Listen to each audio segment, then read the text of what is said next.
Bonjour, bonsoir, annyeonghaseyo. Bienvenue dans ce 29e épisode de mes Madeleines coréennes. Et pour la première fois, en public. Alors rapidement, les Madeleines, c'est quoi ? Tous les mois, je reçois un ou une invitée pour papoter d'un drama coréen et j'essaye de mettre un petit peu de contexte pour permettre de relativiser ce qu'on voit à la télé. Donc, tout d'abord, je tiens à remercier Bad Geek, je tiens à remercier Podcast pour l'invitation. C'est assez impressionnant, assez émouvant d'enregistrer dans ces conditions, mais je suis plus que bien entourée. Je remercie également les auditrices, que ce soit celles de la première heure ou les tout nouveaux qui nous rejoignent. Les Madeleines sont hébergées par Vodio, qui a développé des outils pour les créatrices de contenu, mais aussi pour vous, les auditrices. Vous pouvez notamment me laisser un petit message vocal sur le répondeur. Et pour finir cet instant promo, n'oubliez pas de vous abonner sur vos meilleures applis de podcast pour ne pas rater la sortie des épisodes. Et puis il y a aussi les réseaux sociaux, Insta, X, Blue Sky, vous connaissez la chanson. Alors je disais que j'étais bien entourée aujourd'hui, certes un public chaud comme la braise pour un dimanche matin, mais aussi un invité de qualité que je suis allée chercher à l'autre bout de mon canapé. Un invité qui est déjà venu papoter de son premier drama. J'ai le plaisir d'accueillir dans mon boudoir podcastique, Babar. Bonjour Aline, bonjour tout le monde, bonjour Cass, bonjour Podcast. Et très content d'être ici. Ouais, ça va ? Bah oui, très bien. Bah dimanche, mais oui, non, ça va très bien, très heureux. Et est-ce que tu es prêt pour l'épisode du jour ? Peut-être. On va le découvrir. Non, t'en fais pas, je suis prêt. Oui, rassure-moi. Oui, je suis prêt. Alors avec cet épisode, on va terminer un cycle, drama historique presque digne de la cinémathèque.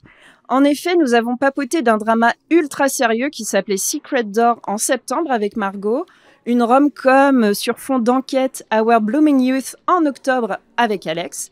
Et cette fois, nous avons choisi un drama fantastique pour amateurs de créatures d'outre-tombe.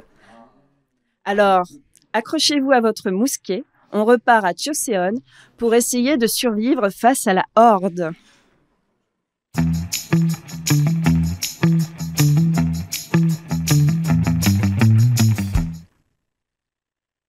Le drama du mois est Kingdom, qui se prononce plus ou moins de la même façon en VO. Et au Québec, le royaume. C'est vrai. Il s'agit d'une série dont la première saison compte 6 épisodes de 50 minutes, chacun diffusé sur Netflix depuis 2019. Première prod Netflix en Corée du Sud d'ailleurs. Kingdom est scénarisé par Kim Yeon-hee, qui a aussi fait Signal en 2016, Chiri-san en 2021 ou encore Revenant en 2023. C'est une auteure scénariste de fiction assez sombre et captivante. Kingdom est aussi réalisé par Kim Sung-hoon, qui n'a pas eu de nombreux autres projets. Je vais citer How the Lack of Love Affects Two Men en 2006, Tunnel en 2016 ou encore Our Paradise en 1990. C'est un drama historique qu'on appelle un saguk, qui est adapté d'un webtoon, The Kingdom of the Gods, développé par la scénariste elle-même, qui, à la base, ne pensait pas pouvoir l'amener jusqu'à la télévision, donc elle a choisi de le diffuser sur Internet. Vous pouvez voir que c'est une histoire qui mêle complot, trahison, corruption, malversation et surtout des zombies. Alors, il y a aussi une deuxième saison, une troisième qui est aussi prévue, mais ça, la date officielle n'a pas encore été diffusée, et un épisode spécial, Ashin of the North.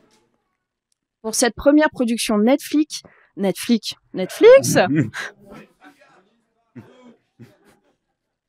il fallait frapper fort avec des acteurs connus pour fédérer un maximum de monde. Vous y retrouverez Joo Ji-hoon, Bae Do-na, Ryu Seung-ryun ou encore Kim Sang-ho. Alors, ces noms ne vous disent peut-être rien, j'imagine, mais vous avez certainement croisé leur visage dans certains films, certaines séries. Alors, voici quelques éléments biographiques de ces acteurs. Joo Ji-hoon, c'est un acteur et un mannequin sud-coréen. Il a débuté en 2003 dans la mode, avec des campagnes de pub pour des marques telles que Calvin Klein, Levi's, Reebok. C'est bon, j'en ai cité 3, je suis réglo avec la loi. Sa première apparition, hors des papiers glacés des magazines, était dans Odd Love, mais il a percé en 2006 grâce au drama Princess Hours, pour lequel il a gagné d'ailleurs des prix comme meilleur espoir masculin au 42e Bexand Art Awards, l'équivalent un peu de nos Césars français. Me permet, Aline, est-ce que c'est un chouchou? Ce n'est pas un chouchou, lui. Ah, je fais partie Oui, du top 10. j'ai un classement des chouchous et il n'est pas dans le top 10. Coup dur. En 2009, scandale de drogue, il se retrouve sur la touche, banni des grandes chaînes, parce qu'on ne rigole pas avec ces histoires en Corée du Sud. Alors, ces sanctions seront levées en 2013 pour la chaîne MBC et en 2019 pour KBS et EBS. Alors, outre les gossips, vous avez pu le voir par exemple dans les dramas Chiri-san en 2021, dans Yena en 2020, dans les films Along with the Gods en 2017 et 2018, The Spy Gone North, etc., etc. Mais aussi dans des shows télé comme Running Man, donc le fameux show télé sud-coréen. Et il a aussi participé à une comédie musicale, Voyage of Life, comédie musicale coproduite par le ministère de la Défense nationale en Corée du Sud pour commémorer les 60 ans de la guerre de Corée. Actrice principale de Kingdom, vous avez Bae Doona, qui est peut-être le visage le plus reconnaissable, le plus connu pour les abonnés Netflix. J'ai pas dit Netflix. Alors, Bae Doona, c'est une actrice, une chanteuse, une photographe sud-coréenne. Et si je vous dis, par exemple, Sympathy for Mr. Vengeance de Park Chan-wook, The Host de Bong Joon-ho, Cloud Atlas, Sense8, Jupiter, le destin de l'univers des sœurs maintenant, Wachowski, ça vous place un peu cette fantastique artiste.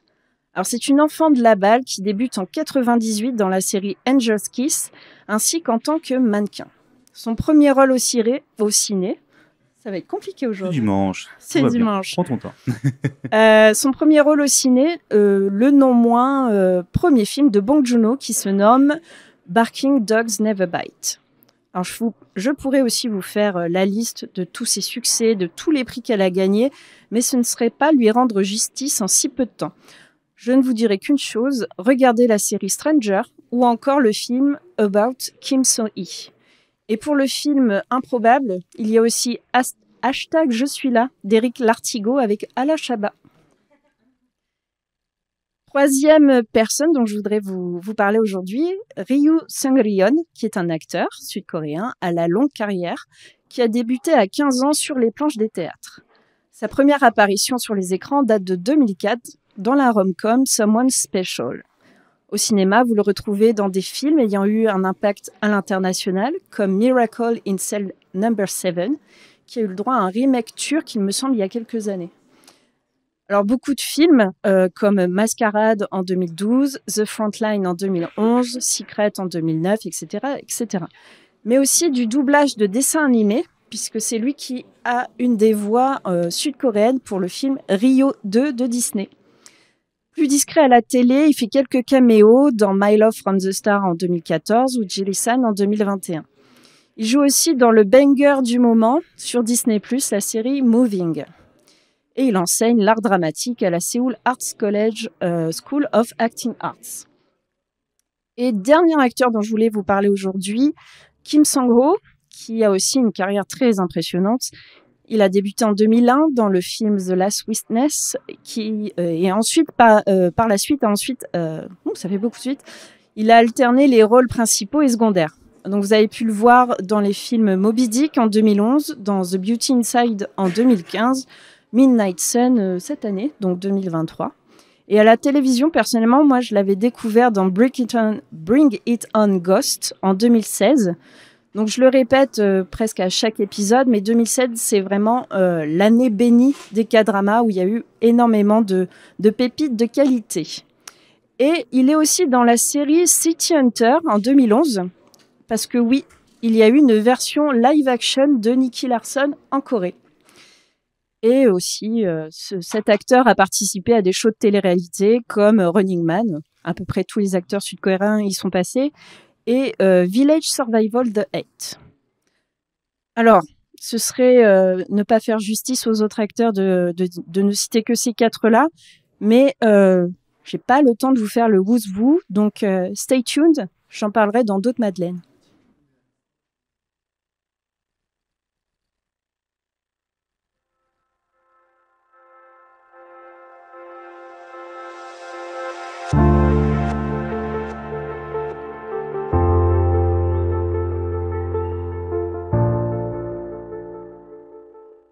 Alors Babar, est-ce que tu peux un peu nous faire le pitch de cette série, s'il te plaît?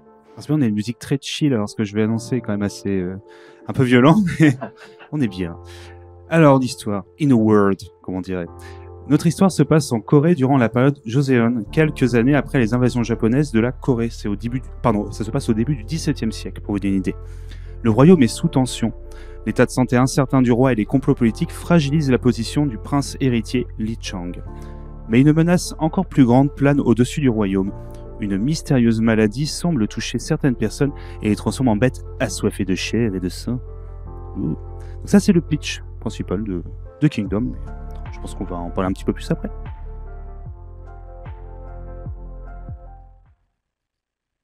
Et bien maintenant, on va spoiler, cher Babar. Ouais. Je te propose qu'on décrive chacun de notre tour un peu les personnages, ce qu'on en a pensé, leur évolution, leur caractère. Yes, alors je tiens à m'excuser dès le début si je prononce mal. Je suis pas aussi à l'aise que toi sur les prononciations des prénoms et des noms. Je coréens. prononce très mal les... D'accord, bon, on va essayer de faire bien. Donc le premier personnage, c'est Lee Chang. Donc il est joué, comme tu l'as dit, par Joo Jin-hoon. Il s'agit du prince héritier du royaume. On le voit ici. C'est de dos, hein, c'est lui. Hein. Oh, joli dos. Il est courageux, intelligent, il est formé à l'art du combat et de la stratégie. Il se veut le plus juste pour sauver sa population, n'hésitant pas à aller à l'encontre de ses adversaires corrompus. Alors, donc, comme on l'a dit, c'est le personnage principal vraiment de cette histoire. C'est Monsieur le Prince héritier, hein, qui est très sérieux. Pendant toute la première saison, il a un regard, il dit moi je suis le prince, etc. Après, il vit des événements assez compliqués quand même, autant au niveau familial où là c'est pas ouf, son papa, bon, il l'a pas vu depuis longtemps, puis il sait pas trop s'il a encore en vie ou pas. Puis à côté de ça, il voit qu'il y a pas mal de complots qui se formentent un petit peu quand même autour de lui. C'est pas ouf là, je sais même pas si je vais aller sur le trône, jusqu'à même qu'on essaye soit de le tuer, soit de le tuer tout quand même, de l'évincer directement, si je ne me trompe pas. Ah, de le transpercer, ouais. Oui, c'est ça. Donc, je trouve que l'acteur qui le joue est vraiment très bon. Moi, je pense pas l'avoir vu, comme tout ce que tu as cité, je suis pas sûr de les avoir vus. Donc, je trouve qu'il joue bien, comme le côté très mais surtout, il est très, au niveau du combat, c'est crédible. C'est-à-dire, toutes les séquences où on le voit combattre, je suis pas sûr qu'il y ait beaucoup de doublures. Que ça te... Je pense qu'il y a quelques doublures quand même, oui. Mais les combats sont assez restreints avec beaucoup de gestes amples et les costumes, ça aide aussi avec cette ampleur de mouvement. Donc, alors je sais pas s'il est ultra technique dans le taekwondo, mais voilà. Ça, je ne saurais dire non plus. Mais il le joue extrêmement bien. Le personnage, il n'y a pas une évolution ultra originale, on va pas se mentir, mais il le fait bien. On voit vraiment qu'il est dans son personnage. Il a des décisions sérieuses à prendre. Il est là, des décisions importantes à prendre pour le peuple. Contrairement à d'autres personnes, aux autres politiciens qui sont en place, qui, tiens, ils sont corrompus. Bah lui, non, lui, il est juste. Il prend les bonnes décisions, il va sauver les gens. Donc, il contraste complètement avec ça, et également par son courage au niveau des combats où la plupart des gens, forcément, vont pas être très à l'aise face aux zombies, qui vont arriver, on va en reparler un petit peu après. Forcément, on va être un peu paniqué. Moi, je serais le premier à ne pas trop savoir quoi faire. Et lui, non, non, pas de souci. Je sais manier un sabre, je sais me battre, pas de problème. Oui, je rajouterais juste que ce prince héritier, c'est un peu l'archétype du prince dans les dramas historiques. Beau, grand, bienveillant, à l'écoute du peuple. Et surtout, le pauvre, il a l'air d'être assez maudit avec tous ces complots autour de lui. Mais pour une fois, c'est pas une histoire de fantôme, c'est juste une histoire de zombies, voilà. On change un petit peu. Et le deuxième personnage, oui, c'est à la suite des personnages, pardon, je prends le... Bah non, je vais continuer. Ah bah je t'en prie. Tu me rends le bâton de parole? Oui, voilà, je t'en prie. Merci. Deuxième personnage que j'aimerais vous parler, vous décrire un petit peu, c'est Cho Ak-ju. Donc lui, c'est vraiment le méchant du Sageuk. C'est le conseiller d'État qui est pétri d'ambition, le sale type typique des dramas historiques. Donc il est arrivé au sommet à force d'argent, de pouvoir, de malversation, d'ambition. Vous ajoutez tout ce que vous voulez à cette liste. Je pense que vous avez tous des mots là en tête qui viennent. Et il lui manque une seule chose dans sa vie. Donc, à défaut de s'asseoir lui-même, il veut que sa descendance pose ses nobles fesses sur le trône royal. Et pour cela, il va mettre une pression de dingue sur sa fille qu'il a réussi à marier au roi. Il va la mettre enceinte. Non, ce n'est pas une histoire d'inceste. Il va lui mettre une pression assez folle pour qu'elle accouche d'un garçon, pour qu'elle accouche de l'héritier qui prendra la place de Li Chang. Et ça, c'est finalement le moindre mal dans ces complots, dans cette série. Et ce que je peux vous dire, c'est que finalement, la reine, c'est un peu la pomme pourrie qui est tombée pas très loin du pommier déjà bien pourri. Parce qu'elle va lui... Je veux pas être vulgaire, mais bon. Contre Kems, on pourrait dire. Contre Kems. Contre Kems, il a dit tiens, je vais te manipuler. Non, contre Kems, c'est moi qui te... Voilà, c'est une nana assez gratinée, voilà. Le conseiller de Cho ne se contente pas que de ça, que nenni. Il est aussi responsable de l'épidémie zombie de Kingdom. Ah oui, je ne sais pas si vous l'aviez compris, c'est pas une histoire de fantôme, c'est une histoire de zombies. Non, je vous le répète, donc c'est une histoire de zombies. Le roi étant mort, avant que la reine n'ait pu accoucher de ce potentiel futur héritier, normalement, c'est le prince Li Chang qui doit hériter du trône. Mais bon, si jamais la reine donne naissance à un garçon sans qu'on sache que le roi est mort ou que le roi est de nouveau en vie, le petit bébé, ce sera lui le prochain héritier. Donc, il faut en fait maintenir l'illusion que le roi est encore là. Donc, il va avoir une très très bonne idée. Il va se référer à une ancienne croyance qu'une certaine plante est en capacité de faire revenir à la vie les humains. Et qu'est-ce qu'il va faire? Un petit thé, au petit roi. Et puis voilà, il revient. Bon, on peut continuer à comploter grâce à ça. Donc vous obtenez, voilà, c'est ça, vous obtenez un roi zombie avide de chair fraîche, mais heureusement qu'on est dans un palais royal avec pas mal de main-d'œuvre, des petites servantes qui sont aussi des esclaves, hein, donc on a un petit garde-manger, on va dire, à disposition. Donc un règne de terreur qui va en fait lui permettre, selon lui, d'optimiser ses chances d'arriver à faire du prince un traître, le prince Li Chang, et devenir lui-même le grand papy du futur héritier. D'ailleurs, vous aurez, si vous regardez la série, je ne sais pas si vous l'avez déjà vue, il y a une sacrée référence à Seven de Fincher dedans. On ouvre une boîte à un moment. On ouvre une boîte, voilà. Il se trouve quelque chose dedans. Alors, je vous en dis pas plus sur ce monsieur. Je préfère que vous alliez le rencontrer par vous-même pour vous faire votre propre opinion. Mais sachez que c'est un gars hautement détestable de bout en bout, qui est assez brutal et calculateur et qui n'a visiblement aucune évolution. On attend juste qu'il s'en prenne une bonne, quoi. Très bon acting, de la part de celui qui le joue. C'est assez incroyable. Hein. Il fait un très bon méchant, ouais. Oui. Je te propose de passer à ton autre personnage. Alors, au niveau de la prononciation, je préfère Sobi. Sobi, pardon, excusez-moi. Donc, Sobi, joué par Beidouna, c'est une infirmière s'occupant d'un hospice ouvert aux plus démunis, tenu par un médecin mandaté pour s'occuper de façon secrète de l'état de santé du roi. Elle sera aux premières lignes pour constater le début de l'épidémie et accompagner le prince héritier. Donc, c'est elle, en fait, qui va subir une des premières attaques, en fait, qu'on va voir un peu en hors-champ des zombies, parce que malheureusement ça va se passer directement au sein de l'hospice. Personnage fort, personnage qui se veut indépendante, qui se veut aussi l'aide et l'accompagnatrice à la fois du prince dans ses décisions, qui décide d'agir à ses côtés. Elle trouve au prince au moins quelqu'un qui peut prendre les bonnes décisions pour aider le peuple, ainsi que peut-être soigner. C'est elle qui va également aller chercher différentes herbes pour essayer de soigner les gens. Ce qui pense encore qu'à ce moment, ils peuvent peut-être, on sait jamais, il manque un bras, il a une tête un peu comme ça, mais on peut peut-être les soigner, on sait jamais. Donc on se dit, voilà, il y a une piste à trouver. Elle le fait. Mais honnêtement, je dis c'est un peu rigolant, mais c'est un personnage qui est très intéressant, qui est beaucoup plus discret, en fait, que les autres, mais qui a une importance assez capitale, autant dans le récit. Les différentes scènes qui lui sont attribuées où elle est seule, permet vraiment de faire bien avancer le scénario, mais également un petit peu le background. On a beaucoup de lore qui est expliqué en très peu de scènes. extrêmement bien jouée, une fois de plus. En plus, on la connaît, cette actrice, comme tu as pu le dire dans les différents films, elle est impeccable dans ce rôle.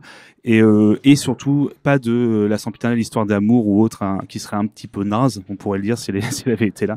Au moins, voilà, le personnage reste entre guillemets, voilà, bien écrit, bien joué, donc c'est le principal. Ça reste quand même une femme dans un drama historique, donc ne vous attendez pas à avoir une super-héroïne. Le traitement féminin est un peu, oui. assez particulier, même si c'est une scénariste, donc c'est quand même un peu mieux que d'habitude. Est-ce que tu as quelque chose à ajouter sur Sobi ? Oh non, on en parlera sûrement après dans les notes. Moi, je voudrais vous parler de Moo-young, qui est joué par Yoon Jung-sok, Moo-young, c'est le garde du corps du prince qui le suit dans sa fuite et laisse sa femme enceinte jusqu'au cou derrière lui. Alors, le coup de la femme enceinte, ça serait quelque chose de très important, mais pour la saison 2.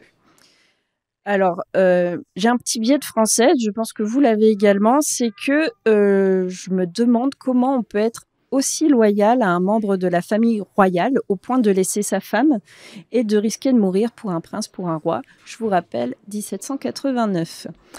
Alors, quelques éléments de réponse peut-être à ça.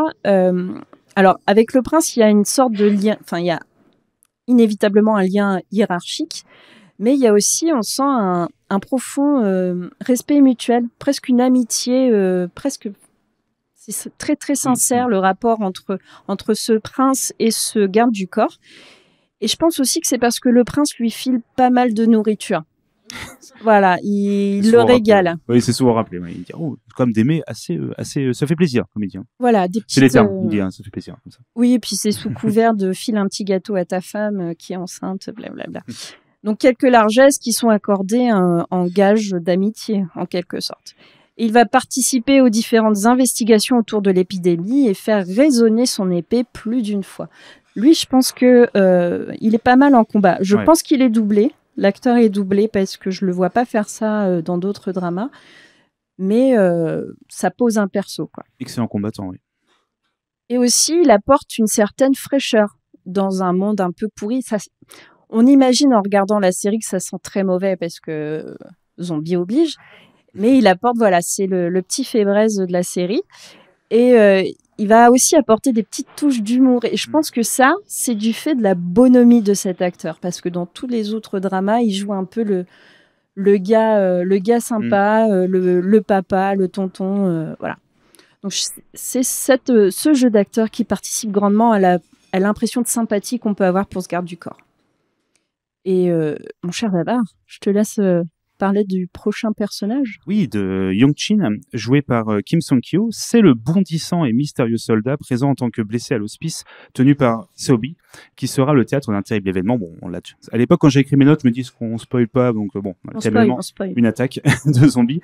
Très doué pour le combat, il semble cacher de lourds secrets. C'est vrai que à chaque fois, il y a des petits moments, on se dit, il arrive devant un village qui est en flammes. On sent qu'il y a une histoire un peu derrière. On n'apprend pas beaucoup sur la première saison. Il est également responsable, malheureusement, de la première attaque indirectement, sans le vouloir. Il est responsable de la propagation du virus. Voilà, c'est ça, voilà. Et moi, alors, je suis désolé si vous connaissez pas trop les films coréens des années 90-2000, enfin les derniers. Il y a un move que j'aime beaucoup on retrouve que dans ces films, c'est les fameux coups de pied sautés en avant. Un move extrêmement bien joué, surtout, on pense à Memories of Murder, cette fameuse scène, si vous l'avez vu, où il y a un coup assez incroyable. Cet acteur le fait, je ne sais pas combien de fois dans cette série, donc moi j'étais très heureux dès qu'il apparaissait à l'écran. Il saute, c'est un combattant qui est très... Enfin moi, quand je dis acrobate, c'est vraiment le terme, parce qu'il fait beaucoup de mouvements très vraiment d'acrobate, des coups de pied sautés, des attaques avec soit plus des... Il y a une épée, oui, c'est ça, mais il va trancher des gorges en fait en sautant directement sur les zombies. Il va également tirer. Alors c'est pas le fusil, c'est le mousquet. Le mousquet, merci. Et il va extrêmement bien tirer. Il va faire des mouvements extrêmement rapides. Donc c'est vraiment le personnage. On sent que c'est quelqu'un qui est surentraîné et autres. Bon, on comprend assez vite que c'est pas un simple petit soldat. Il y a toute une histoire. Même si à la fin de la première saison, on n'en sait pas beaucoup plus. C'est un personnage que j'ai à la fois beaucoup aimé pour son côté, voilà, comme je disais, coup de pied, mais que je trouvais un petit peu cliché malheureusement. Qui était un peu genre le soldat un peu moi je suis avec vous, je vous aide, mais en même temps je reste un peu sur le côté. Et puis j'ai réussi à voir grâce à ma vision incroyable, j'ai pu voir qu'il y avait des zombies à tel endroit, donc on va faire attention parce que je suis extrêmement doué. Et voilà, ça m'a un petit peu sorti, même si voilà, je le trouve extrêmement sympathique, mais peut-être qu'il est pas si sympathique au final, peut-être qu'il a des choses on sent qu'il y a un background un peu sombre. Ah, moi, je connais la suite de la série, mais je t'en parlerai pas. Et je ne suis absolument pas d'accord avec toi. Au contraire, le gars, il a un background, comme tu dis, assez sombre. Et on le voit, il est assez... comment dire, il a l'air ultra pénétré, ultra sérieux quand il arrive dans tous les lieux, quand il constate les dérives aussi, parce que ça parle aussi de ça. Le zombie, c'est juste un contexte. Ça parle aussi beaucoup des malversations des aristos du coin. Donc, lui, il sait. Tu sais, il sait. Et c'est pas en mode... au contraire, il n'est pas du tout dans la prétention d'être le plus fort. Même si je pense il prend Usain Bolt au 100 mètres. Mais non, je suis pas d'accord avec toi. Mais ça se réglera plus tard. Non, je pense pas qu'il disait qu'il était le meilleur, mais c'est vrai qu'indirectement, il est en mode, ouais, moi, je gère, vous en faites pas. Même s'il est là pour aider. Il est là pour les accompagner. Mais... D'accord. C'est pas grave. Mais justement, est-ce que toi, tu as un autre perso qui t'a marqué dans cette série? Alors, j'ai oublié de noter son nom, je suis désolé. C'est le nouveau gouverneur qui est un peu pleutre. Celui qui, on sent qu'il est arrivé un peu là, on l'a un peu mis comme ça dans le petit comté qui est celui-là où il y a directement toute l'attaque qui arrive, donc il doit prendre des décisions extrêmement importantes, littéralement le jour où il est investi. Donc, je sais pas si tu as le nom du... Non, peut-être pas le nom. J'ai plus son nom en tête, non. Donc, on sent qu'il est pas très à l'aise. Il demande beaucoup à ses conseillers. Genre, mais qu'est-ce qu'il faut faire? Qu'est-ce qu'il faut faire? Parce que moi, j'ai aucune idée. Ah, faut prendre des décisions. Mais moi, j'ai pas signé pour ça. Moi, je voulais juste manger des repas, voilà, gratos et me reposer. On sent, voilà, c'est littéralement comme ça qu'il est fait. Et il est intéressant, même si je trouve que c'est un peu cliché également. Alors, peut-être est-ce que c'est pour apporter, pareil, un peu de respiration dans le contexte un petit peu sombre de la série? Non, il est très cliché. Voilà. Lui, je sais pas si vous imaginez un peu un gars qui d'un seul coup voit le zombie arriver vers lui, il se tourne et il court en levant les bras comme ça en disant il y a des zombies. Oui, on le sait, on voit qu'il y a des zombies. C'est exactement ça. Heureusement, le héros ou le garde du corps vient quand même pour le sauver parce que il faut quelqu'un de rigolo pour la saison 2 quand même. Donc oui. Mais il prend plein de mauvaises décisions. Vraiment très grave. Donc moi, ce qui fait que je peux absolument pas m'attacher à ce personnage, en fait. En fait, on s'attache à pas beaucoup de persos. Ah si, quand même. Ah oui. Le prince héritier, quand même. Oui, mais c'est l'infirmière aussi. On verra la suite. Et moi, le personnage le plus machiavélique, je trouve, c'est pas le conseiller parce que lui, dès le premier épisode, on l'a bien cadré, on sait très bien où ça va aller. C'est vraiment la reine, sa fille. Celle-là, sacrée fourbe. Enfin, voilà.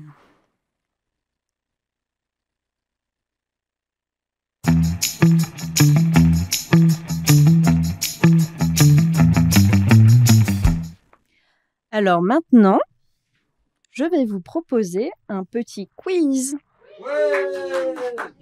Et qu'est-ce qu'on gagne, Aline? Et qu'est-ce qu'on gagne? Alors, ce petit quiz, le principe est simple. Je vais vous présenter des expressions coréennes typiques des dramas et avec une petite mise en contexte, rassurez-vous, et je vous demanderai de deviner sa transposition en français parmi 3 propositions. Et bien sûr, il y aura des madeleines à gagner. Première question. Chincha. Alors, vous imaginez la scène.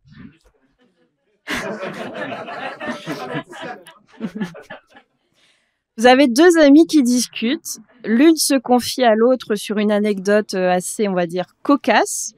Et l'autre lui répond à moitié choqué, les yeux écarquillés, la main devant la bouche. Chincha. Alors, est-ce que ça veut dire vraiment? On y va? Ou qu'est-ce que tu dis?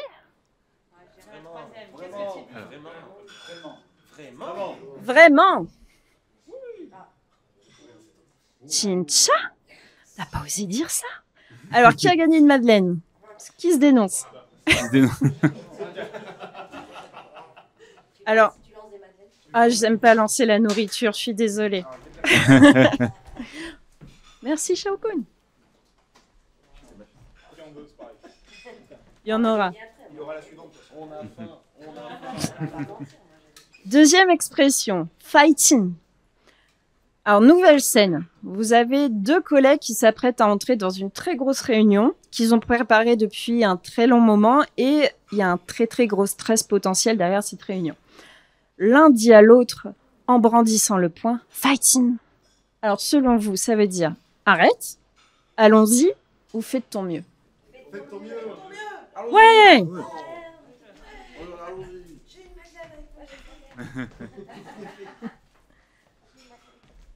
Hop.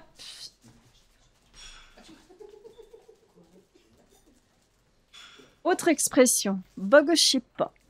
Alors là, on va changer d'ambiance. Cette fois, vous avez deux amoureux ou amoureuses qui sont au téléphone. Et elles discutent de leur relation à distance avec force soupir.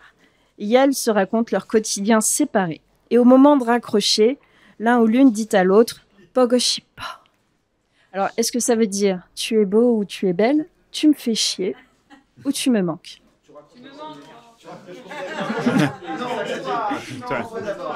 Ah, toi, non, c'est toi. Je compte jusqu'à 3. Et la réponse, c'est « tu me manques ». Ah,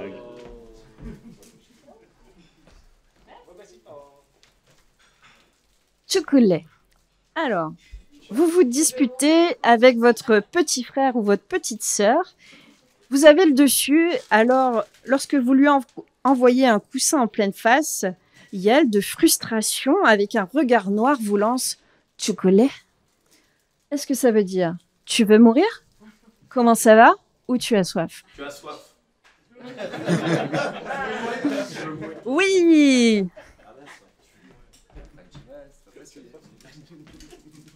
Chocolat. Allez, dernier. Un doigt. Alors, last but not least.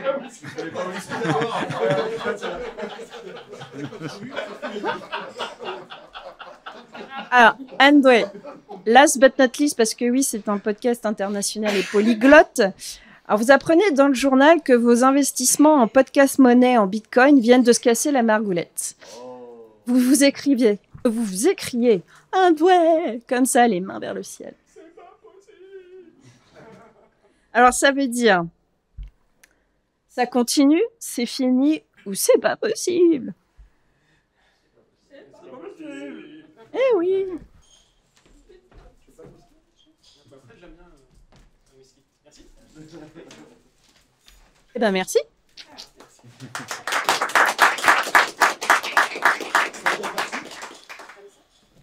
Alors.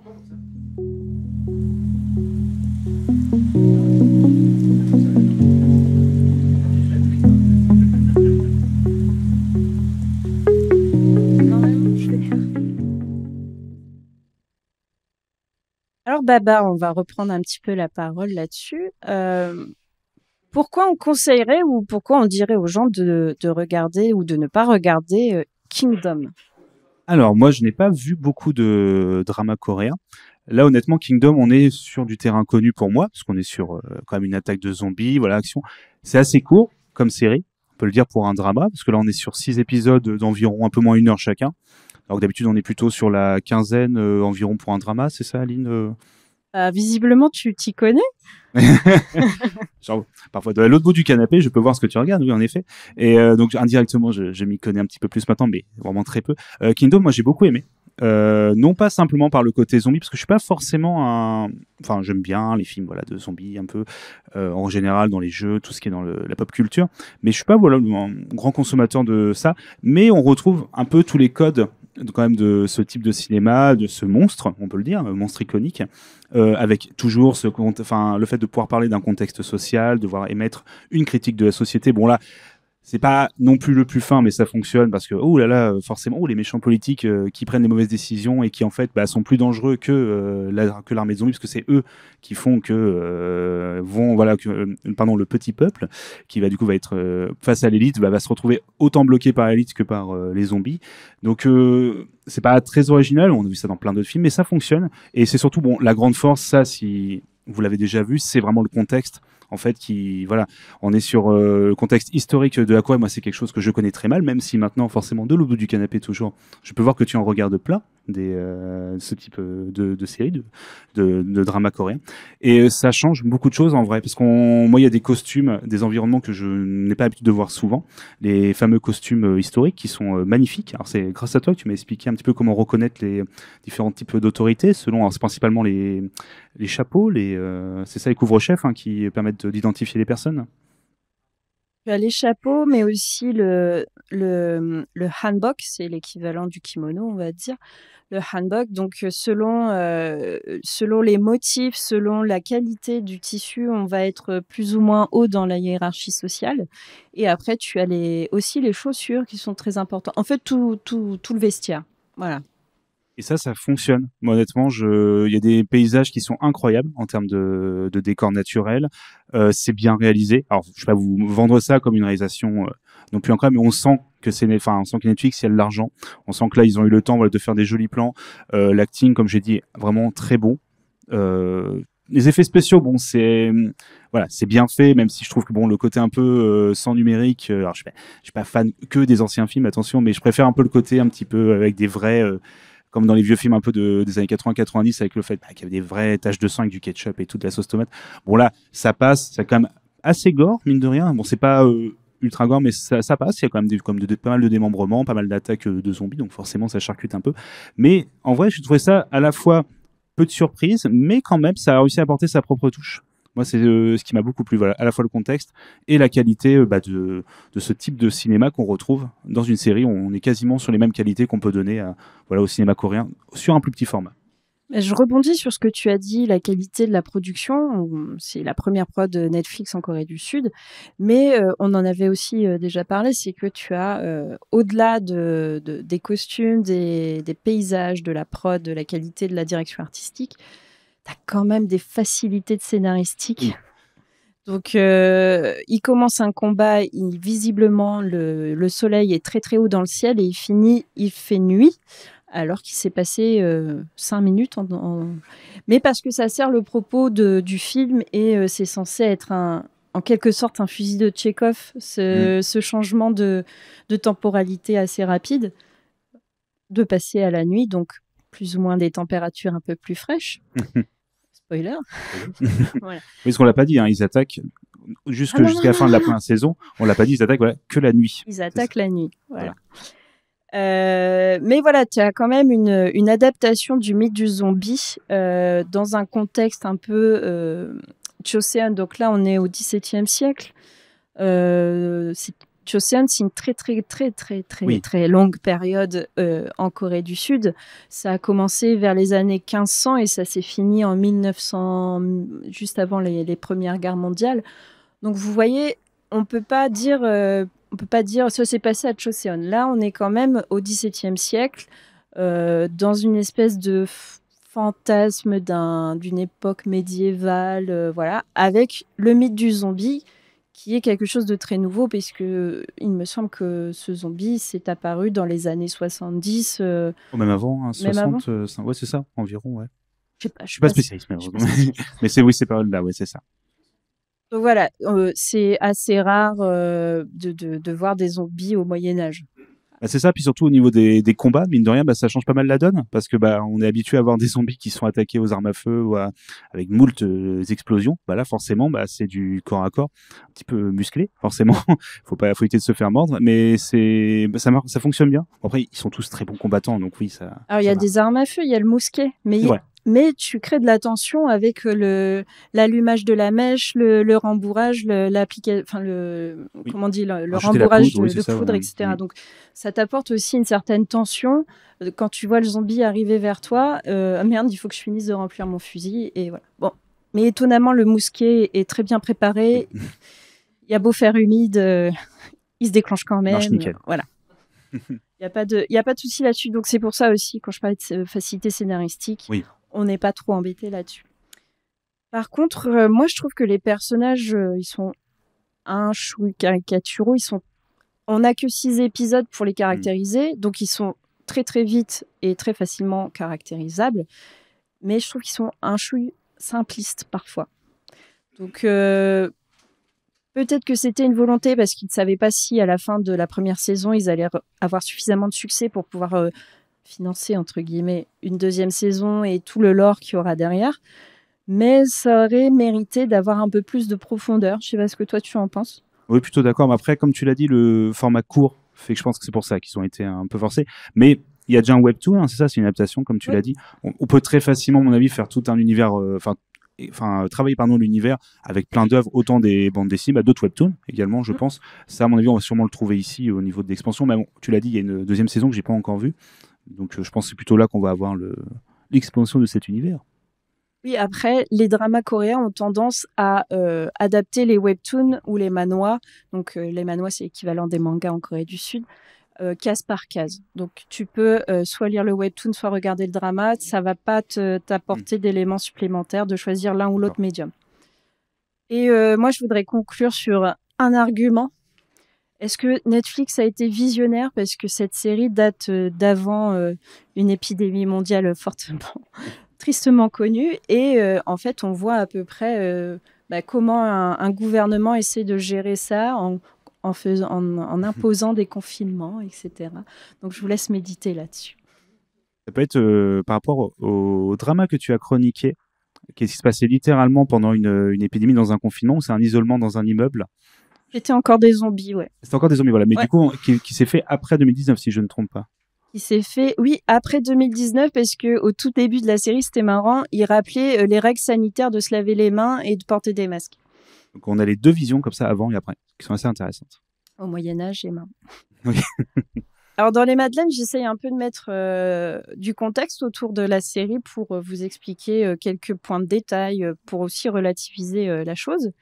Donc, cette fois-ci, j'ai cherché des infos sur une éventuelle épidémie zombie qui aurait eu lieu en début du XVIIe siècle, après la guerre d'Imjin. Et en fait, j'ai rien trouvé dans les annales historiques, donc j'étais un petit peu déçue.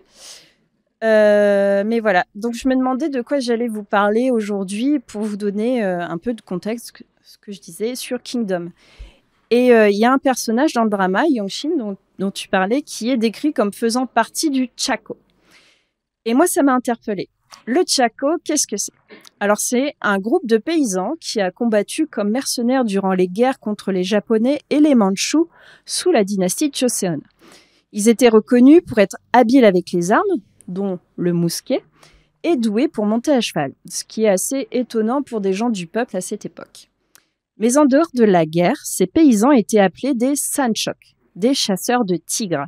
Et oui, vous m'avez bien entendu, des tigres. Ces félins pullulaient dans la péninsule, à la fois vénérés et craints. Ils causaient entre 100 et 150 décès par an, principalement parmi les fermiers de plus en plus anxieux. Et le gouvernement a donc pris des mesures. Les sanchok ont été près de 10 000 à une époque et chassés en groupe, rétribués en fonction de leur implication. Par exemple, celui qui portait le coup de grâce était davantage rémunéré que le simple porteur de carcasse, on va dire. Et un tigre mort, ça pouvait leur apporter pas mal, jusqu'à 2 ans de salaire. Les sanchok pouvaient aussi garder la fourrure afin de la revendre, ce qui leur apportait une source d'argent supplémentaire. Et malgré leur rôle essentiel à la protection des populations, ils avaient mauvaise réputation, comme dirait Brassens. D'origine modeste et vivant de récompenses, les guerriers des montagnes n'attisaient pas les meilleurs sentiments. Mais les tigres dans tout ça. Avec le dragon azur, le tigre de Sibérie est l'emblème de la Corée du Sud, de la Corée je devrais dire, dès sa formation. Il n'y a qu'à voir les mascottes des JO organisées là-bas, par exemple à Séoul en 1988 ou à Pyeongchang en 2018. 1988, meilleure année, hein ? Ces fauves vivaient donc en très grand nombre et en liberté dans le pays. La forme même de la Corée ne ressemble-t-elle pas à un tigre prêt à bondir ? Et dans les mythes bouddhistes, les tigres sont dépeints comme des divinités gardiennes dans les arts funéraires.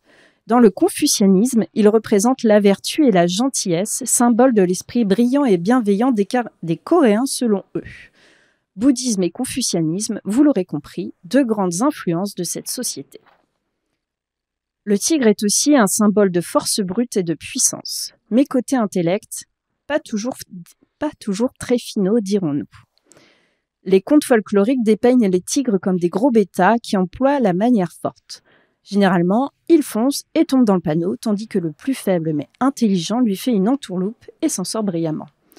Un peu un David contre Goliath, mais en moins biblique.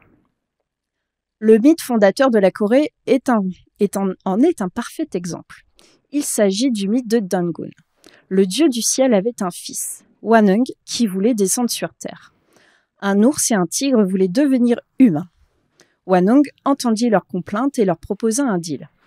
Vivre 100 jours à l'obscurité avec un bouquet d'armoises et 20 gousses d'ail comme seule nourriture. Banco pour les deux animaux. Ils se retirèrent alors dans une grotte. Au bout de 20 jours, le tigre n'en put plus et s'enfuit. Le pleutre. L'ours réussit le défi et fut transformé comme récompense en femme. Et pour remercier Hwanung, elle fit de nombreuses offrandes jusqu'à se ruiner. Et dans son incommensurable mansuétude, Hwanung lui proposa le mariage et ils eurent un fils, Dangun, père fondateur de Goryeo, nation ancêtre de la Corée. Corée, nord et sud, vous connaissez la chanson. Les tigres furent chassés jusqu'en 1922, le dernier étant mort sur le mont Daeduk à Gwangju. Et leur nombre fut réduit à peau de chagrin. Alors d'une part, il y a eu les chasses, mais aussi les colons japonais qui exterminèrent la faune sauvage. Il en resterait quelques-uns en Corée du Nord, mais je n'irai pas vérifier par moi-même. En 1986, des tigres furent importés dans des zoos. Le premier né en captivité s'appelait Paektu, en référence au mont du même nom, point culminant du pays. Et ce tigre est mort en 2006 à l'âge de 17 ans. Le tigre, surtout le tigre de Sibérie, reste l'animal totem de la Corée, mentionné des centaines de fois dans les textes fondateurs, les récits historiques et folkloriques. Symbole de force, serviteur des dieux de la montagne, envoyé pour protéger les villageois. Alors c'était un petit point culture pour vous présenter le Chaco, qui est mentionné dans Kingdom, et les tigres qu'il chassait. Vous retrouverez bien sûr en description de l'épisode les liens de mes sources et je vous invite à explorer le sujet parce que je n'ai pas tout dit.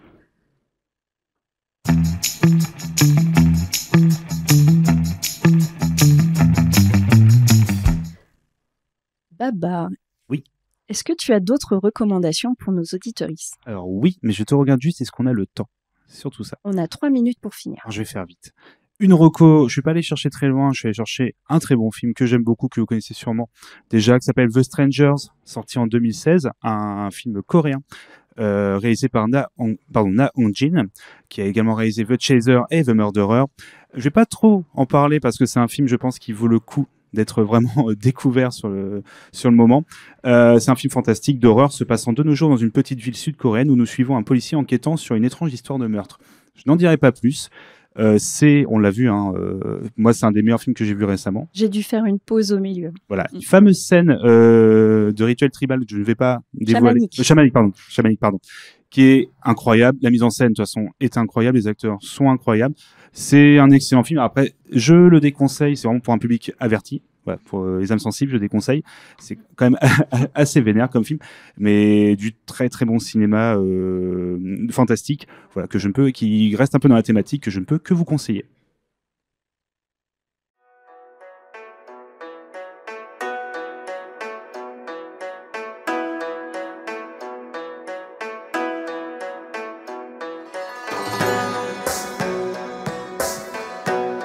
Nous voilà à la fin de cet épisode des Madeleines en compagnie de Babar et surtout du public de podcast. Vous connaissez désormais notre avis sur Kingdom et j'ai une dernière question pour toi Babar. Est-ce qu'on va regarder la suite ? Oui, on va la regarder avec grand plaisir. Alors comment tu te sens après cet épisode en public des Madeleines ? Très bien, je passais un bon moment, il y avait des gens très cool autour de moi, devant moi, puis à côté de moi également. Donc, et toi ? Stressé. Est-ce que tu as des choses à ajouter ? Par exemple, où est-ce qu'on peut te retrouver sur les réseaux ? Forcément, il y a Twitter X, même si j'utilise plus trop, c'est BG_Babar. Et sinon, c'est Blue Sky, c'est Babareux, Babareu, sur Blue Sky. Voilà, pour trouver assez facilement. C'est un peu les seuls endroits où vraiment je lis plus que je ne tweete ou j'envoie de posts. N'hésitez pas à venir papoter à l'occasion, ça fait plaisir. Et pour ma part, vous pouvez aussi me retrouver sur Insta, mes Madeleines coréennes, sur X, sur Blue Sky. J'aime bien avoir vos retours pour pouvoir améliorer ce contenu et surtout apprendre à moins bafouiller. Mais voilà. Et surtout, sur Vaudio, on a le petit outil répondeur et ça fait toujours plaisir d'avoir vos retours, donc n'hésitez pas à l'utiliser. Toujours, j'ai envie de faire un gros bisou et un gros big up à Bad Geek pour l'organisation de podcast. Bravo Bad Geek. Donc moi je vous dis à très vite pour le prochain épisode. Nous avons conclu la trilogie des Sageuk 2023 et pour finir l'année, nous papoterons d'un drama chocolat chaud, plaid et raclette. Annyeong!